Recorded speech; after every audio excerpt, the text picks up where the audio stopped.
Layaknya arus sungai yang deras dan memaksa semua yang ada di dalamnya terus bergerak. Begitulah arus inovasi seharusnya adanya. Dalam kurun waktu beberapa tahun belakangan ini, semangat inovasi di pelukan Ibu Pertiwi seperti menjelma, layaknya virus menular yang menjangkit. Tapi kali ini menjangkit sang inovator-inovator di Indonesia. Banyak lompatan dan gebrakan besar lahir dari tangan-tangan inovator anak bangsa.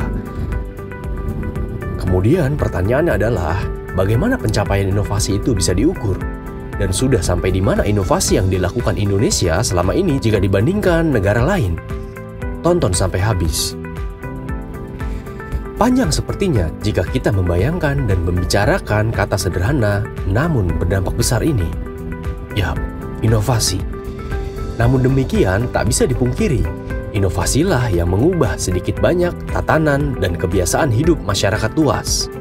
Inovasi ialah sesuatu yang baru, yaitu dengan memperkenalkan dan melakukan praktik atau proses baru, baik barang atau layanan. Atau bisa juga dengan mengadopsi pola baru yang berasal dari organisasi lain. Dikutip dari Nurdin 2016.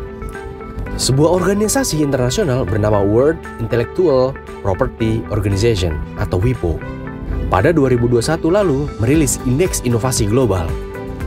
Indeks ini dibuat untuk merefleksikan terbaru dari tren inovasi global dan memeringkat ekosistem inovasi ekonomi di seluruh dunia setiap tahun.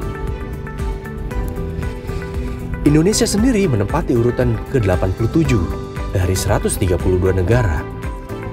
Peringkat ini mengalami penurunan 2 tingkat dari tahun sebelumnya. Dalam laporan tahunan ini, ada 10 negara teratas dengan indeks inovasi global tertinggi. Yang pertama adalah Swiss, lalu diikuti oleh Swedia, Amerika Serikat, Inggris Raya, Korea Selatan, Belanda, Finlandia, Singapura, Denmark, dan Jerman. Tetapi kali ini kita nggak akan bicara detail terkait Global Inovasi Index dengan masing-masing negara yang terlibat. Yang terpikir ialah bagaimana jika ukuran inovasi ini juga dibuat oleh masing-masing perusahaan, baik swasta maupun BUMN, dengan tentunya melihat beberapa aspek penting. Kita selalu berbicara inovasi dari hari ke hari, dari tahun ke tahun, dari strategi inisiatif tahun ini sampai tahun depan. Tetapi, ukuran inovasi saat ini sejauh apa? Apa kelemahan tahun ini dibandingkan tahun lalu? Bagaimana perusahaan bisa mengkoreksi sudah sejauh apa? Dan di aspek mana kekuatan perusahaan itu? Caranya adalah dengan terlebih dahulu kita membuat dan mendefine aspek-aspek apa saja yang penting dalam pengukuran indeks inovasi. Bagaimana mengetahui aspeknya? Cara termudah adalah dari visi misi perusahaan yang related dengan teknologi keberlangsungan 1 sampai dengan 3 tahun ke depan.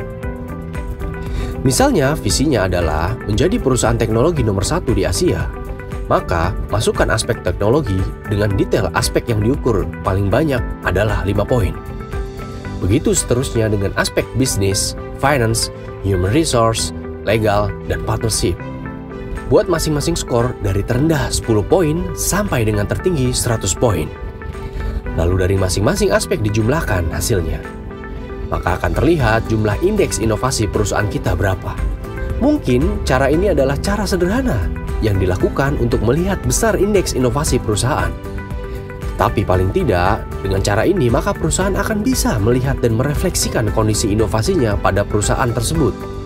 Apakah dalam keadaan lemah inovasi, kuat inovasi, atau justru malah sadar bahwa saat ini perusahaan sedang sibuk memikirkan kondisi bisnis dan operasionalnya, sehingga tidak sama sekali melakukan inovasi. Banyak orang di organisasi tidak menjamin inovasi dihasilkan. Banyak masalah diselesaikan justru belum tentu bagian dari inovasi. Inovasi adalah bagian dari sebuah operasi, selalu ada dan harus selalu menempel erat. Menjadi inovator adalah pilihan. Ambil yang baik, gue Imafudi, pamit.